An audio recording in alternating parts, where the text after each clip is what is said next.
Well, D-Day is looming and our little Volvo is going in for an MOT tomorrow. During the week, we've done a few little jobs. We're going to run those through with you right now in this video. I'd like to have done a bit more, as you'll see, but I've been away for 2 days. 2 days filming a barn find, possibly the barn find of the decade. So if you haven't subscribed already, get on that. I'm still buzzing from it. I only got home late last night. But this is all about the Volvo. The Volvo goes in for an MOT tomorrow. We're going to follow that journey and hopefully you're going to come along with us. Let's go. Right, so before I go through the few things that we've done for the MOT, I just want to say MOTs, getting an MOT, what the hell is all that about? I had to drive round every garage. I suppose I could have phoned round, but it's just easier. Have a look. And I managed to get an MOT. It took a week, but I'm just glad it's not our daily driver because that would have been off the road for a week.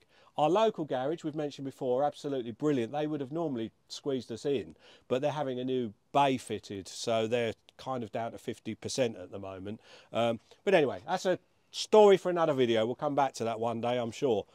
First of all, I'd already gone and got the tyre fixed straight away after the last video. Just popped it down, got a little local company called Hadley Tyres. That was just a repair. There was a piece of metal in there. They fixed that, job done. Then my friend Mike came round. He loves tinkering. He said, oh, I'll do some of those for you. I'm like, fair play, get crack on, mate. So the indicator. Have you got the left indicator on? Yes. Is that one not working? No, that one's out. The bulb's been replaced. It's a loose fitting. We tried to tighten it up a little bit. We're hoping that it will stay working, but I think at some point I need to get a new bulb holder there. The bonnet, I'm just going to walk around here. We fixed the catch. I'll just quickly pop the bonnet and show you. That'll probably be easier than just explaining it.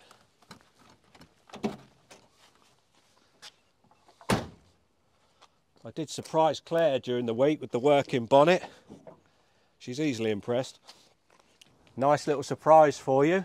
Just pop round the front, will you, Claire? Because you know how I need a hand with this bonnet. Well, yeah, it is a bit of a pain, isn't it? So you're going to be able to do that with the camera?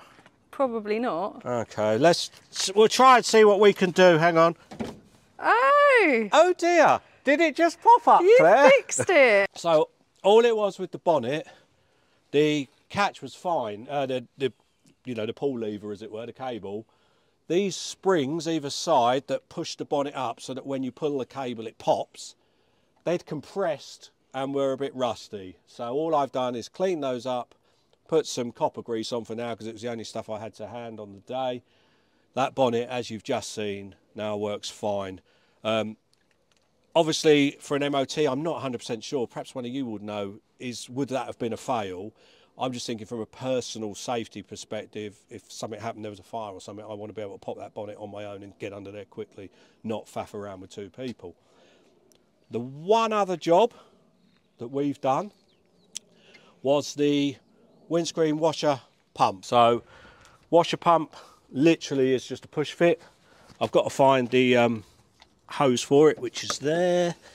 We can put that on first, actually. That'll be easy. I'll get my hand out of the way in a sec.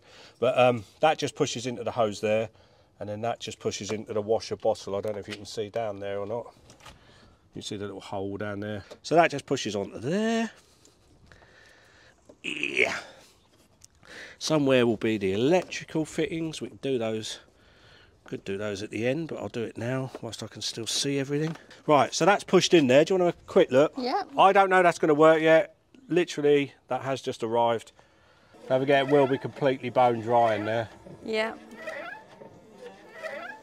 I can't hear anything, so let's go back and pop the bonnet. Can you go in the car for me, please? And just pull the washer, pull this thing towards you, yeah, and sure. hold it there. Do it again. All right. There! Ah, jeez, oh. Yeah, there's nothing wrong with the pump. There's nothing wrong with the pump. What I did, I took the pipe off the new pump. Did I just soak you? Yeah. Okay, your turn. I wouldn't get too near, Claire. No, okay. Oh, I see it all coming out, yeah. That went in my face last time. It's not funny. So all it is, somewhere in the pipes now, I've just got to go back. It's no point filming all that. I'm going to have to go back through each bit of pipe and just see where the blockage is. That T junction that I was pointing out to you, the first one, there's like a ball bearing valve in it. And I think that was connected in the wrong way, because basically when it was trying to pump out, it was hitting that first, the wrong way round. Right. So I think someone's had it off, giggity, and put it back on the wrong way. So I've just taken it off, checked it was clear, and then noticed the little ball bearing in there. I've never seen something like that before. I don't normally get involved in these sort of things. I think I've done it. Yay! There we are. It's an old car, big car, quite an executive car in its time. How much was that washer pump? I'll tell you. £4.38 delivered via eBay. I don't know how they can make any money on that, but anyway, I was so happy. So good on eBay. They do come good for old car parts sometimes. £4.38, all it was, replace the washer pump, job done. The number plate I'm not sure about. I'd like to keep it. It's an old dealer number plate. Some MOT testers might pass it, some aren't, some may not. I could put one on, get it through an MOT and put the old one on, but some people will see that as a bit dodgy, and putting things on the internet, you know what happens next. But you're probably asking, and Claire's standing behind that camera, well, thinking, why would I potentially fail a car for something simple that's going to cost me like 10 or 15 quid? But I'm pretty sure, Claire, and I'm sorry to break this to you, this car isn't going to pass its MOT tomorrow. Oh no. Don't worry, I don't think it's anything bad. Right. There are a couple of patches under here that I haven't prodded hard, but look like that might need a couple of patches welded on it. And anyone's watching this is probably like, oh, why haven't you done them before the MOT? Well, a couple of reasons. As I mentioned, I've been away this week. I haven't had any time. The car's booked in. And also, don't you guys like a bit of failure now and again? Isn't it more fun if we find out? But actually, there is a third reason, and that is I could do those and then find out it's failed on other stuff. So let's just leave it. Let's put it in for an MOT. 90% sure, more than that it's going to fail, and see how we get on. So the lovely Claire has bravely volunteered to drive the car for its MOT tomorrow. She hasn't driven it yet, and she wants to have a little practice around the farm, which is what we'd usually do anyway with any new car. You ready, love? I think so, yeah. Test the brakes, find out your clutch point, all the usual things. Try not to hit anything. Okay. Because it'll probably come off worse than the Volvo. And there, off she goes. Elton. Are you going? You'd better come over here. I'm no MOT tester, but... Hang on. I'm looking through a camera here, Claire. I can't see. You can see this. Oh, Christ. That's an MOT fail, my dear. Have a drive round anyway. Okay. I'm going to go and look on eBay and see if I can find another one. That's a shame, because we hadn't actually looked at that.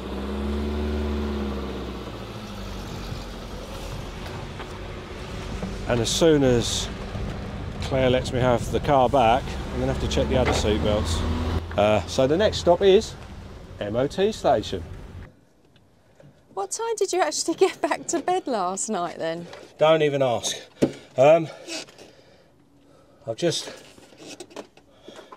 So when you're on a school run, I nipped over to Thurston Scrap. They had a seat belt, which is probably for someone like me, half an hour job, take all the trim off. Stupidly, on the way home, I let it roll all the way in. I'm not going to go into the ins and outs of it, but anyone who's done that will tell you that's an absolute schoolboy error. So I was sorting that out till late last night. I've just been to get some petrol, so we know we've got some enough for the MOT, and even that was a nightmare because there's road work, so I was diverted and I'm thinking, is this car all right? Is it going to get me there? Have I got enough fuel?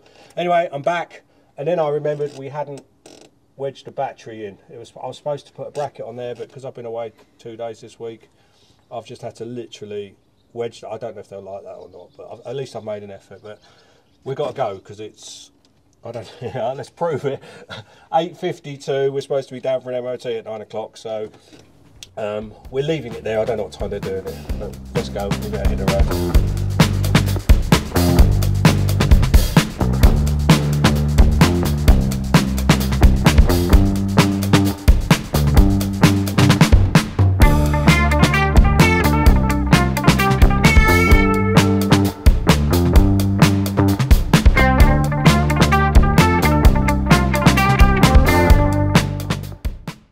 So as predicted, she failed. Woo!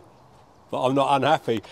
I was wrong. Underneath, it must have just been scabby. It wasn't structurally anything wrong. The only thing it's failed on, and I only noticed this last night when I was faffing around with the other seat belt, and I'll just quickly show you inside, and we'll put a little screenshot of the MOT failure, but it has no centre belt. There are no fittings, no belt, no lap belt, whatever you want to call it. I wondered whether, because it's the two side belts are sort of tailored, seats, sorry, are sort of tailored, I wondered whether it was just 4-seat and someone got away with doing that in the past and left it like that. I checked with the MOT tester, he was an absolute lovely guy, and he actually checked as well, and he said, no, it is registered as a 5-seat. And it does need to have that belt. But that's all it is. So I'm now going to hunt around some scrapyards, see if I can find the lap belt. Get it done, get it retested. She's on the road.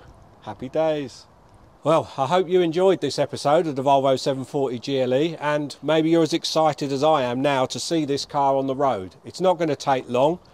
The next episode, you'll see us driving this car. I'm not sure where to yet, but please like, subscribe, share, comment, do all the things that help us out, and that will motivate us to get this filmed and edited and up onto YouTube as quickly as possible. Thanks for watching.